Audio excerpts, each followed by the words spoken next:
सत्ताधारी असो किंवा विरोधक कुणावरही रामभाऊ अन्याय करणार नाहीत, कारण त्यांचा स्वभावच नाही आहे.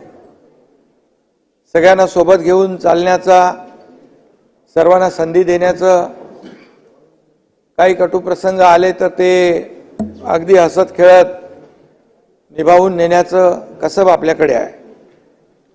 आणि म्हणून मला वाटतं ती काही अडचण येणार नाही. आणि आडनावात शिंदे आहे, नावात राम आहे आणि आडनावात शिंदे आहे, त्यामुळे सर्वांचं संयमाने ऐकून घेतील आणि प्रत्येकाचं कामही करतील याचा देखील विश्वास मला आहे.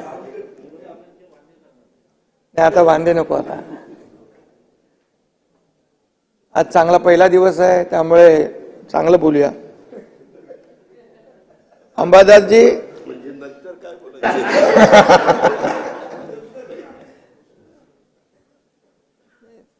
सत्ताधारी आणि विरोधक ही रथाची दोन चाकं आहेत आणि हे वरिष्ठ सभागृह आहे.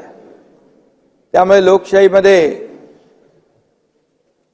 आणि राज्याचा कारभार हाकताना सत्ताधारी आणि विरोधक ही दोन्ही महत्त्वाची जबाबदारीची भूमिका घेणारे लोक असतात.